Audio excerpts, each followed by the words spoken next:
short and sweet, but I've known Bob pretty much my whole life. So, and I can tell you a real girl story, and because I was a little girl, I've known him forever. And Bob was always the person, and well, all of them, Margaret too, your mom, and your Dick as well, your stepdad. Everybody in that whole family is so creative, and Bob always found time for me and always taught me that whatever came my way, you know, if somebody said I was different, I knew that I wasn't as different as him.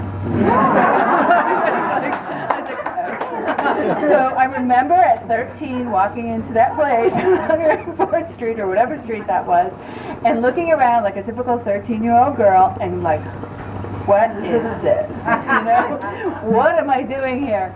And I remember your dad, and I don't know if you remember as well, but finding the time, when everybody else said he was like not being talking about your life around Bobby, he was always so reliable for me at least, and I wanted to be a model.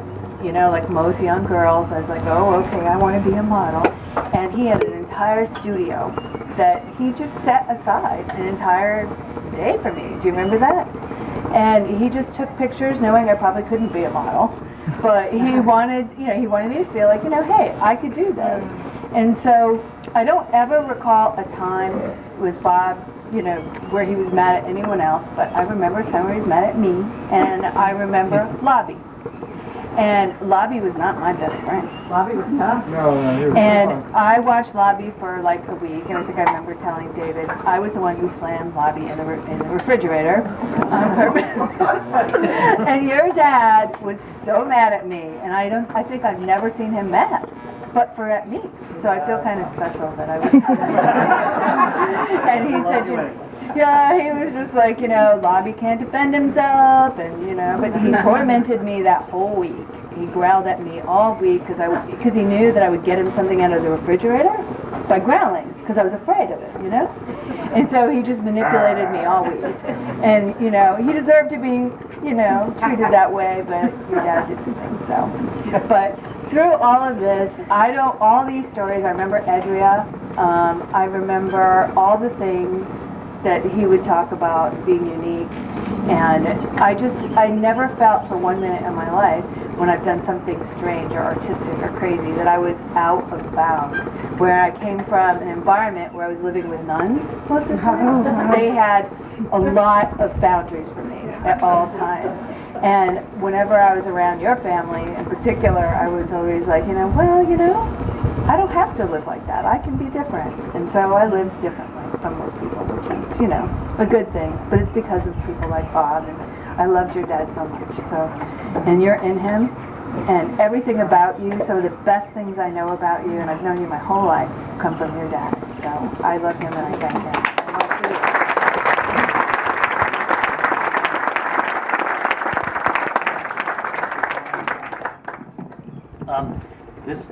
This is a story that kind of ties into what Jim was talking about earlier, about the rebellious spirit that made him so fun and fired his artistic, free-thinking approach to life, and had, you know, no boundaries when it came to creativity and stuff.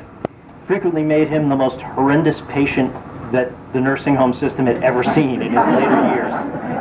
So Jim told the story about him skipping around with a walker, but I mean, this is a guy who was never fond of authority, to say the least, and had designed his life to avoid things like HR departments and bureaucracy. So to him, any healthcare professional with a rule book was a joyless dog in the manger warden. And of course, to him, the only thing to do when confronted by a joyless dog in the manger warden is to rebel. So this is a great story I heard. One day at the assisted living center, a bunch of the guys are sitting around grumbling about how bored they are, and how this place stinks. And my dad said, so do something about it. And they were like, yeah, what can we do? We'll all get in trouble, whatever. And he goes, tell you what you can do. You can walk across that field in the front yard. There's a hole in the fence, and there's a bar up the hill. Like, we can't do that. Cut to a whole contingent of One Flew Over the Cuckoo's Nest type guys leaving the Valley Vista Assisted Living Home, going out for a night of gin and tonics. Yes, they got busted when they came back in, but not before they had a great time. Another time, he used his craft scissors to cut off his wander bracelet. So you get those artistic permissions, you got to use them for the good cause. Cut off his wander bracelet, and he was found a mile from the facility, almost at the liquor store. His excuse? The night nurse needed a bottle of vodka to make it through his shift, but he couldn't get to the store. Dream patient.